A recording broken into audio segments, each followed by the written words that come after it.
Congregation. Mr Assistant President. David Shoebridge. Thank you, Mr Assistant President. I rise on behalf of the Greens to speak to the Hunters Hill Congregational Church Property Trust Bill 2013. And I note at the outset the very proud history of the Congregational Church, or the various congregational churches have had for literally centuries. And in fact, this particular denomination has been at the forefront of progressive causes literally for centuries. They were a strong and principled supporter of the abolitionist cause, ahead of much of the community in opposing slavery. They had a strong support, which I'm sure you would have supported, Mr Assistant President, of the temperance movement in the late 19th, early 20th centuries. And they were one of the leading voices in support of women's suffrage, particularly in the 19th and early 20th century. And they have a proud history of advocating all of those causes from a strong grassroots basis, strong, independent, local congregations with internal democracy supporting those that strong history of progressive causes. And I commend the work of the church, and I note that this particular congregation, since the 1870s, has been a strong, independent grassroots organisation on the North Shore of Sydney, and now expanding to other parts of Sydney. And I fully understand, as to the Greens, why the current legislative structure is not working for them. The individual named trustees from the 1977 Act. It becomes an administrative burden if you have more than one piece of property where those trustees die to have to get a transfer from one trustee to another, and the more property you hold, the more difficult that becomes. So the Greens fully understand why the Hunters Hill Congregational Church is asking for and seeking some modernisation of its statutory basis and some modernisation of its property. And indeed, the concept of statutory corporation is something that is generally supported. I note that the Whip opposes the idea of statutory corporations for particular churches, but the Greens see that there's a history for that, and in no way oppose the concept of a statutory corporation for a church or for other public service bodies. But there is one substantial difficulty in the bill, and that difficulty is found in the wording, particularly of Clause 18 of the bill, which speaks of the functions of the trust in relation to congregational trust property. And that section reads that the functions of the trust in relation to congregational trust property are as follows. A, to acquire property, and to use, manage, control, hold, exchange, take on lease or dispose of and otherwise deal with property as trustee for or for the purposes of the congregation. 1B says to mortgage, charge or otherwise encumber that property for the purposes of the congregation. Sub C, to make gifts or donations of that property for the purposes of the congregation. And then there are a series of subsections 2, 3, 4, 5 and 6 which make it clear that the congregation can still has control and can exercise control in how the trust exercises its power. There's no difficulty with the concept of the congregation being able to direct the trust. That's a good thing, and is again a support of grassroots democracy and an independent congregationalist church. The real difficulty is that the functions of the trust are expressly limited only to holding congregational trust property, and indeed, Section 18(1) is almost a direct mirror of Section 9 from the Roman Catholic Church Trust Property Act 1936. And for those persons who are interested in the history of the matter, in the 1930s, the Catholic Church was confronting exactly the same problem that the Congregational Church in Hunters Hill has. In the 1930s, the Catholic Church which is an unincorporated association with no distinct legal identity. It's got the same legal existence as the local Mothers Club in the law of New South Wales. But the Catholic Church had on a diocese-by-diocese basis, had a number of named individual trustees who were holding their property.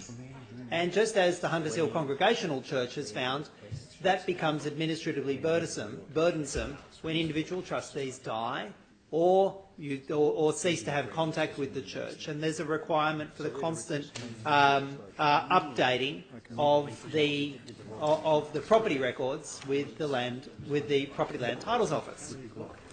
And the arrangement that was established by the Catholic Church was to set up the exact same property trust model that's been proposed here for the Hunters Hill Congregational Church, almost word for word. Section 9 of that 1936 Act is mirrored in Section 18 of the current bill that the House is considering. Now, that did provide administrative convenience in the 1930s, and in fact has provided ongoing administrative convenience for the Church, for the Catholic Church, for the better part of 8 decades. And to the extent that it doesn't require trustees to have to exercise transfer papers, or more commonly executors of the trustees' estate to have to exercise transfers and new trustees to be nominated, the Greens see the administrative common sense in doing that. But there is one very substantial problem with the trust structure that's been proposed for this church, and that is that the trust structure of the Catholic Church has been used to avoid liability for claims of victims of abuse. And it is a sign that the O'Farrell government has learned nothing from the widespread public concern with the Catholic Church's legal manoeuvres to avoid compensating victims of sexual abuse, that it's putting forward the exact same model in Section 18 to protect yet another denomination's property through a statutory trust. The statutory trust structure of the Catholic Church has been regularly used by that organisation, despite the quite blatantly inaccurate denials by the likes of Cardinal Pell, has been used by that organisation to defeat claims by victims of sexual abuse. And the Church claims, the Catholic Church has claimed, using a provision very similar to Section 18 in this bill, Clause 18 in this bill, it's claimed that the property held in the Catholic Church diocese trusts, each diocese has its own statutory trust, the property held in those trusts can only be used to meet property-related claims and is therefore protected, shielded, if you like, from abuse claims which are related to its pastoral care. And that defence is almost universally referred to as the Ellis defence by both the Church and by advocates and lawyers seeking some decent compensation for victims of abuse. Now, the Ellis defence is named after a case where John Ellis, a very courageous man who's now a lawyer practising in New South Wales, and I note on the record that he's an extraordinarily principled advocate for reform in this area.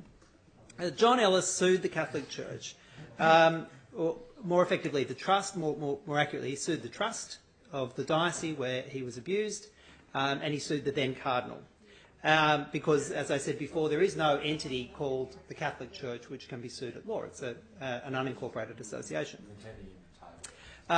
He sued the church for being repeatedly sexually abused by an assistant priest when he was a young boy, repeatedly abused, appalling breach of trust, and appalling damage to a young life.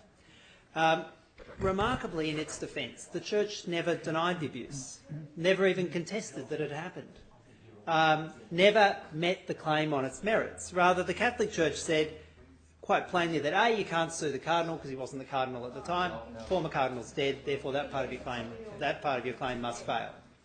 And then they said, secondly, the Church's property trust, the Trust's assets, are protected from the claim because of the provisions of Section 9 of that 1936 Act.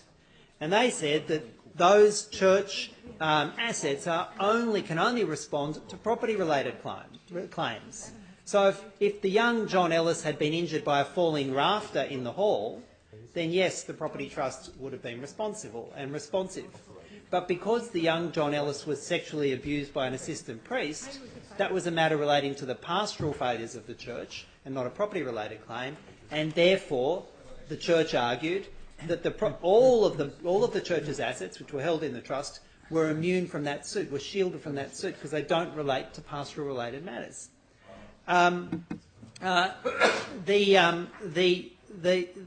The church's case at first instance in front of a single judge in the Supreme Court was not successful. They sought to strike out Mr Ellis's claim, but it's not successful. He was allowed to continue his claim. But the Church and Cardinal Pell appealed it to the Court of Appeal. But the Court of Appeal said, yes, in fact, the Church was right. They didn't have to deal with the substance of the claim. The Cardinal Pell was protected from suit because he wasn't the Cardinal at the time. There's no incorporated association which the plaintiff can sue in this case, and all of the Church's property and the property trusts were protected from suit because they only relate to property-related matters. And John Ellis's case was thrown out in the Court of Appeal. A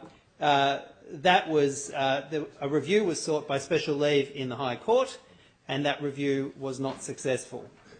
And rather than learning that lesson, and rather than putting in place modern, principled, accountable structures for this Church, this legislation delivers exactly the same legal structure to the Congregationalist, to the Hunters Hill Congregational Church. Exactly the set of one-sided protections to the Hunters Hill Congregational Church, which have been delivered to the Catholic Church. Now, I have absolutely no reason to believe that the Hunters Hill Congregational Church, anyone involved in it, its ministers, its members, its supporters, are in any way involved in any abuse. And I'm not suggesting that. And in fact, I have absolutely no reason to think that they do at all. But this is about structuring an organisation in an open and accountable way. This is about learning those lessons of the past from how the Catholic Church has repeatedly abused the Ellis defence. And I'm told time and time again, when victims come seeking some kind of justice in their mediations with the Catholic Church through what's euphemistically called the Towards Healing process, that the Catholic Church representatives will sit opposite them and say, oh, that's terrible, it's awful, that's terrible what's happened to you. We empathise terribly, you know, that's a terrible story that you've got to tell. But you can't win this case. Have you heard about the Ellis defence? And then they propose de minimis settlements for embarrassingly small damages claims. It is wrong in principle to extend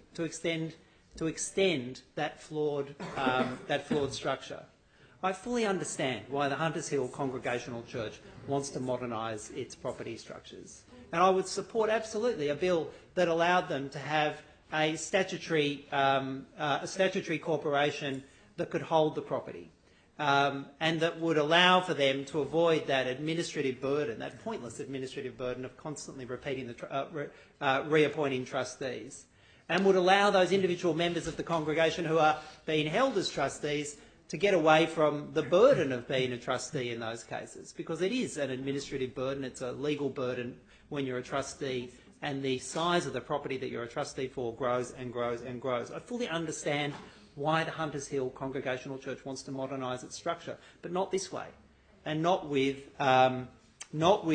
Clause 18 in the bill, and not with that flawed structure that would allow yet another denomination, if they ever were met with an abuse claim in the future, and I say for the record, I have absolutely no reason to understand, to think they ever will be, or ever have in the past been subject to any such claims. But why would we put that flawed legal loophole in yet another piece of legislation? The Greens can see no rational reason for that.